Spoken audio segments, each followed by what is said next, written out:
quick tip on how to save 50% on trash bags per year. Not only that, but you're going to give the dumpsters and the transfer stations 50% less volume of trash.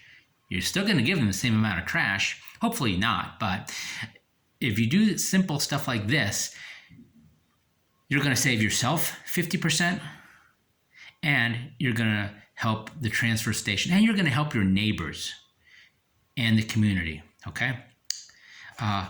Plastic bottle. Look at how much space that takes. You could probably fit about 40 of these, 50 of these in a regular garbage bag, black garbage bag or so, maybe more, maybe 60. But you could fit 100 to 120 flattened out like that. And all you got to do is you flatten it out, take the cap off, you flatten it out, and then you put the cap back on. And it doesn't allow that extra air to go back in there. And sure, you can flatten this out even smaller.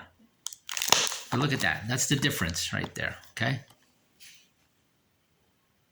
So little things like this, if you want to help your community, you want to help your wallet, save 50% in trash bags. Hopefully you don't even have to use trash bags because you're recycling stuff like this.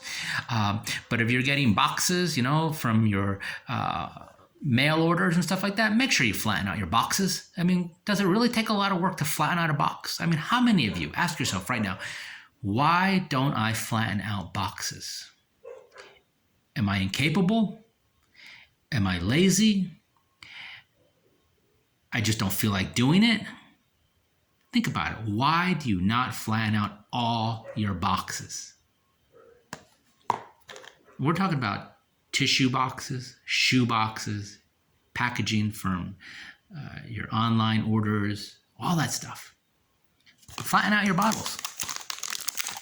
Flatten out your bottles. Use less. I mean, I need a little hydration, so I have these bottles here myself. But generally, I don't use plastic. I use the returnable glass bottles for liquids. But ask yourself, what can I do? What are some simple things that I can do to reduce not only trash, but the movement of trash? Because think about it. The more of these that you fill up a dumpster with at a transfer station, the more times a truck needs to come up the mountain or into your community. Okay, sure, there's a driver that has that job and that work, you know. But if they're a union, they're still going to be employed, so they're still going to have their 40-hour work week. But what is it that you can do to help your community, to help your budget, and to set the right example for the younger generations, who are probably more into recycling and reusing than the older generations? You know, it's possible. Anyways, think about it.